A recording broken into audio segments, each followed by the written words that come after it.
If you're watching Big Boss, it is cinema verite film. If you're watching a documentary film on farmer protest or something, it is a essay documentary. Man vs. Wild, it is a personal film. Hybrid documentary is the mix of all this. Whatever you watch comes under these categories. First is cinema verite. C-I-N-E-M-A, cinema verite. V-E-R-I-T-E. Cinema verite. This is a French term. Cinema verite means, verite means truth. And cinema means cinema that you know. So, truthful cinema. Big Boss.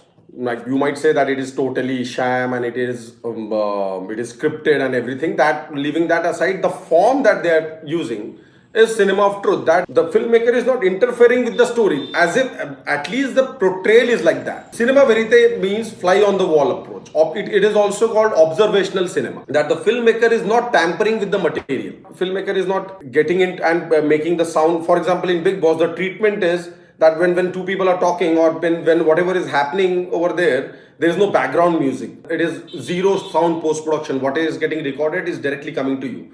This is a rule for cinema verite, cinema truthful cinema. It is also called as observational cinema, that you fly on the wall. The camera is like a fly on the wall. The filmmaker is like a fly on the wall. He is just looking at what is happening, even after the editor is not interfering with it much. Now, obviously, the editor has to edit. You cannot keep the entire production, all the shots into the film. Obviously, you have to interfere, but it has to be minimalistic. The feel to the audience must be given that the filmmakers are not interfering between the subject and the audience. So cinema verite started with Europe. It was like a revolution against the sophisticated filmmaking, and they wanted to show what is happening in reality, right? And no sound post-production. Yes, of course, there has to be sound editing, but no, very little sound post-production. So whenever you are going to edit a type of documentary film, you should talk to the director of what approach you want. Do you want it a cinema verite approach? Do you want to be an essay documentary approach? Do you want to be a personal documentary? Or do you want to be the hybrid documentary? These are the types I am coming next. Cinema verite, observational cinema. We are not interfering with it, with the content, and we are just showing people directly what is happening with no kind of manipulation to it. Second type is essay documentary.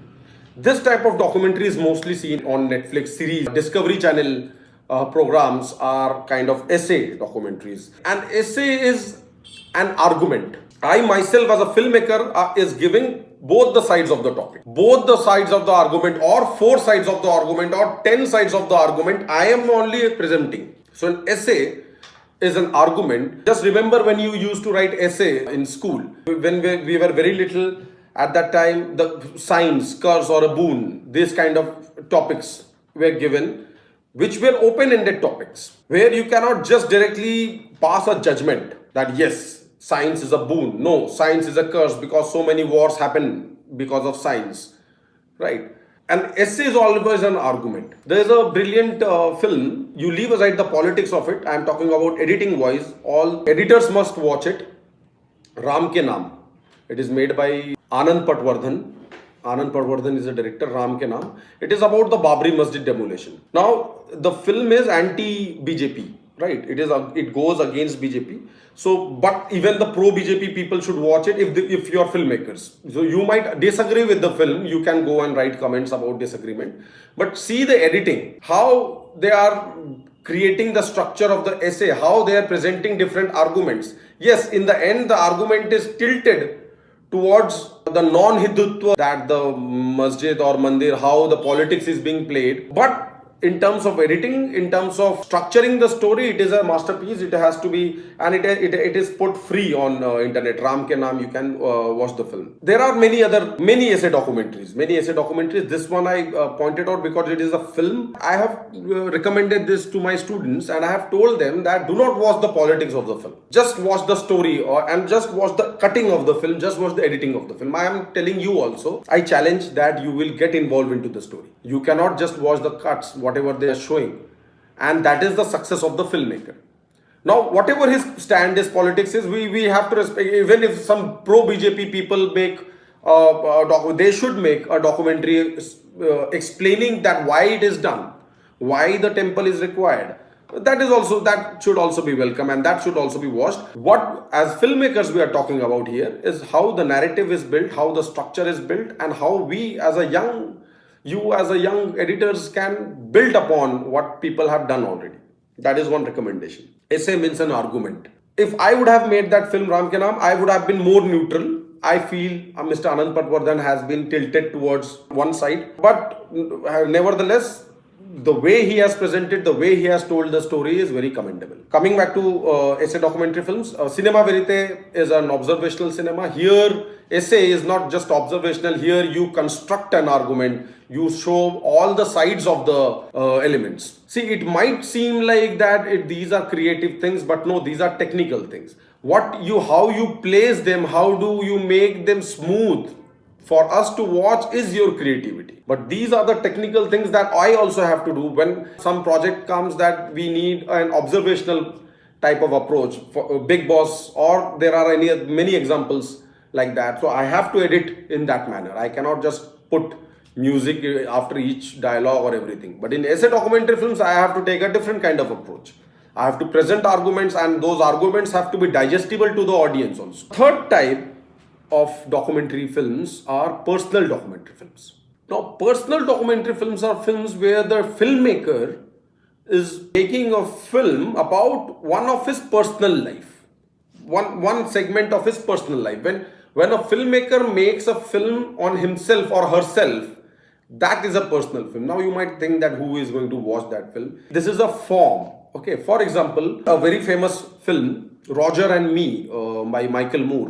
Michael Moore is a big documentary filmmaker. If you are interested in documentary films, you should follow Michael Moore. So Michael Moore's first film, 1989, Fahrenheit 9/11 is made by Michael Moore. He is anti-capitalist, anti-Republican, anti-George Bush, anti-Trump kind of person. Where to Invade Next is a comedy documentary film he has made in 2015, where he takes one boat, a small boat, and an American flag, and he goes to different countries from where he will bring good things of those countries. For example, he goes to Italy and he sees that Italian people get 2 months of paid holidays. 2 months they go for holidays, they don't work, and they get paid by the government, by the companies.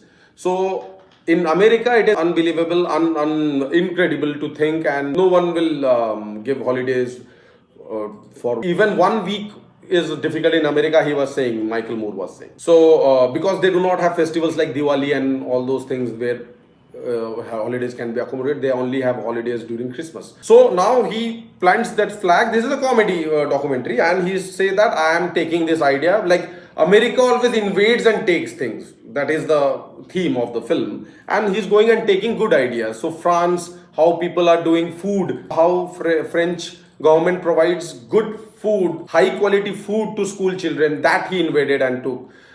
From Sweden, he took the education system. So the approach was, it was a hybrid film. I will come back to the later, but it was a comedy film. So Michael Moore is a big documentary filmmaker. He's a very popular documentary filmmaker, and very commercial one too. His documentary film sells for a good price. His first film was Roger and Me.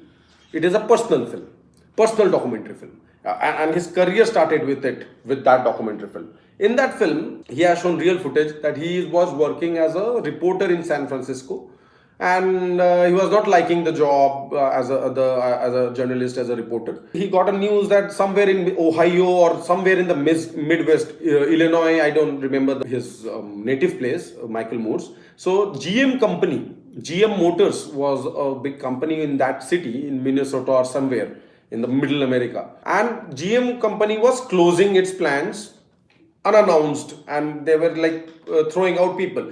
His whole town, that native place, all those people were working in the company. Like in India also we have such pockets where people work only for NTPC or from some coal mines. In Jharsuguda, in Odisha, in Jharkhand, in these areas, there are many townships. This Jamshedpur, in Bengal there's Durgapur. So these places are Sioni in Uttar Pradesh, like near Jabalpur. All these places are there. So this Minnesota area was totally dominated by this GM Motors, and this GM motor was taking out. So I just forgot the name. The Roger, whatever the last name, was the head of that company, GM Motors company. So this guy, Michael Moore, is the protagonist of the film. He has made the film. So he said that I am going to have a meeting with this Roger and I am going to ask him face to face why you are doing this to my city, why you are throwing so many people out of the jobs. Okay, there was, you can watch the film, there was some kind of a scam. Actually it was unearthing of the scam, but treated in a way where director or filmmaker has taken it on himself to meet the story. The main theme is I am going to meet the head of this company. He takes approach different ways, he approaches, and then he's rejected, he's refused, no one meets him, they know his agenda. All these things happen. It's a feature length 2 hour or 1.5 hour film. But the information that you receive is about the corporate structure, about American life, and about how people can manipulate, big business can manipulate anyone in a capitalistic society in that American context in 1980s. A personal documentary film. But it is not just about, even if you are not interested in Michael Moore. Now Michael Moore is a very interesting personality that goes in his favor. That he's a very quirky, he's a fat man who speaks very like in a filthy manner. He charged on George Bush. There's a very famous footage, right? He started abusing George Bush in front of him when he was the president, and George Bush was also abusing him, that you are a filthy person and you don't have any job, go get a real job. And he is also telling George Bush something. So he's a very quirky kind of character also. There are many filmmakers, women filmmakers, who have made films on their families, on themselves, and they were very intimate and very emotional documentary films also. So cinema verite, essay documentary, personal documentary. Whenever you approach, your approach has to be different in these different places. Personal documentary and essay documentary can be manipulated like a fiction film. Cinema verite, observational cinema, is also manipulated like a fiction film, right? But the feel to the audience must be that we have not tampered with it. We are just directly showing you what has happened. In cinema verite, it is very important. Hybrid documentary is the mix of all these forms. Hybrid documentary films, where you have essay also, you have cinema verite approach also, you have different types of approaches, and you make a hybrid film out of it. So these were the main types of documentary films. Whatever you watch comes under these categories. So if you're watching Big Boss, it is cinema verite film. If you're watching a news item, if you're watching a documentary film on farmer protest or something, it is a essay documentary. When you're watching Man vs. Wild, it is a personal film, that what this person is having, how this person is having relationship with this nature and the animals and other things. These are the more popular examples I am taking. There are many other examples. There are many classic films also to watch and to understand documentary films.